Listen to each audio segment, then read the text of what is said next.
बिस्मिल्लाहिर्रहमानिर्रहीम। अस्सलाम वालेकुम। कैसे हैं सब? उम्मीद करता हूँ कि आप सब ठीक होंगे और हमारी दुआ है कि हमारे देखने वाले जहाँ भी रहें खुश रहें। तो रात मैंने एक वीडियो बनाई थी, जब बारिश हो रही थी तो बहुत ज़्यादा जो पानी था हमारे सहन में जमा हो गया था। तो रात ही हमें पता चल गया था, क्योंकि अगर बारिश ज़्यादा देर आएगी तो चांस होते हैं कि घर गिर जाएँ। तो हमारा जो एक रूम था, जिसे हम किचन भी कहते हैं, तो वहाँ पे अंकल जी रहते थे। अंकल जी और उनकी वाइफ जो है ना, मतलब कि उनके 5 बच्चे हैं। तो उनकी वाइफ और जो बच्चे थे वो वहाँ पे सोते थे, तो अंकल जी दूसरे रूम सोते थे। तो रात बहुत ही ज़्यादा जब बारिश आई थी तो उन सब को हमने वहाँ से निकलवा कर जो हमारा रूम है हमने वहाँ दाखिल कर दिया था। तो वहाँ हम सो रहे थे, तो तकरीबन टाइम होगा रात को 11-12 बजे। तेज़ हवा और बारिश आई थी, जिसकी वजह से वो रूम गिर गया था। तो बहुत ज़्यादा एक आवाज़ आई थी। तो जैसी आवाज़ आई है हम बाहर निकले हैं, बारिश भी बहुत तेज़ थी। तो जब हम बाहर आए हैं तो वो रूम गिरा हुआ था। तो उस गिरे हुए रूम को देखकर जो हमारी आंटी जी हैं, मतलब कि चाचू की वाइफ, तो वो रोना स्टार्ट हो गई थी। तो वो रोने लग गई थी, क्योंकि उनके 2 ही रूम थे। तो बिकॉज़ ये विलेज है, तो देहात में कोई और तो मतलब कि सोर्स ऑफ मनी तो होता नहीं है। तो यहाँ पे वो मवेशियों की करते हैं या घास वगैरह की करते हैं। घास वगैरह काट कर उन्हें मवेशियों को डालना होता है और तब जाके मवेशी को बेचते हैं। मतलब ये है कि एक रिसाइकल उनका चलता रहता है। तो बड़ी मुश्किल से एक्सपेंसेस बचाकर कोई जमा पूंजी इकट्ठा करके वो एक रूम बनाते हैं। तो बहुत ही ज़्यादा दुख हुआ था। तो चाचू भी सुबह परेशान थे। तो अल्लाह पाक खैर करे।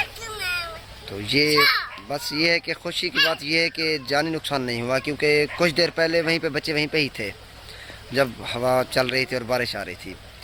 तो अल्हम्दुलिल्लाह अल्लाह पाक का बेहद करम हुआ है कि कोई नुकसान नहीं हुआ। तो ये है कि वहाँ जो सामान पड़ा था तो वो टूट गया है। तो काफ़ी ज़्यादा सामान पड़ा था, चारपाइयाँ पड़ी थी। तो ये हमने सब्जियाँ लगाई हुई हैं, तो आप देख सकते हैं ये हमारा कमरा था। तो शदीद बारिश की निस्बत ये टूटा है। ये दरवाज़ा था, तो दरवाज़े के ऊपर मतलब के ऊपर वाला जो हिस्सा था वो गिरा है, तो जिसकी वजह से छत गिर गई है।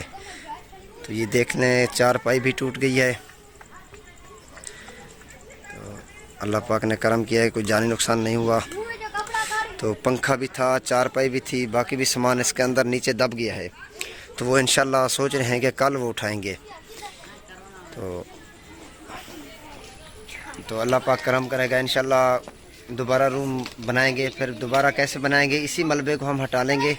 तो इसी मिट्टी को ना दोबारा हम गूंद के यहीं पे, मतलब कि जो दीवारें रुकी हुई हैं तो ठीक है, जो हिस्सा टूट गया है तो टूटे हुए हिस्से को दोबारा बनाकर ऊपर हम वही गार्ड रख कर दोबारा छत वाला सामान लेकर डाल देंगे। तो बाकी ये है कि परेशानी आ गई है, क्योंकि जो चाचू हैं ना वो घर ही होते हैं, तो काम वो अभी करते नहीं हैं, तो इसी वजह से बहुत परेशान है। तो इंशाल्लाह बहुत जल्द हम सारे मिल कर ना इस रूम को बना लेंगे, क्योंकि उनके 5-6 बच्चे हैं ना, तो एक रूम पे वो गुजारा नहीं कर सकते।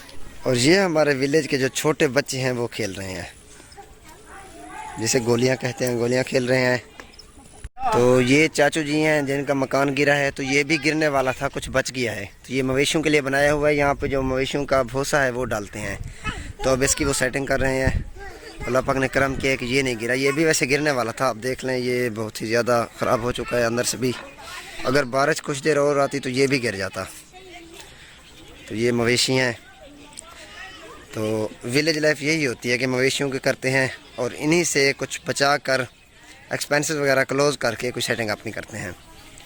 तो अब मैं खेत में आया हुआ हूँ। तो ये खेतों में सारा पानी जमा हुआ पड़ा है। ये पानी जो है ना, बारिश का जो पानी घर में जो सहन में होता है, तो हमने वो सहन से पानी निकालने का जो रुख बनाया हुआ है, खेतों की तरफ बनाया हुआ है। तो पानी यहाँ सारा खेतों में जमा हो जाता है। तो ये नीचे सार जो दूसरी तरफ घास नज़र आ रहा है, ये मवेशियों के लिए हमने लगाया हुआ है। तो यहाँ से घास को काट कर हमने एक मशीन लगाई हुई होती है। तो मशीन पे हम घास को दोबारा काटते हैं, बारीक टुकड़ों में काटने के बाद हम मवेशियों को डाल देते हैं।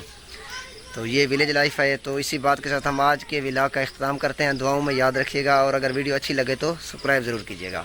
अल्लाह हाफिज़।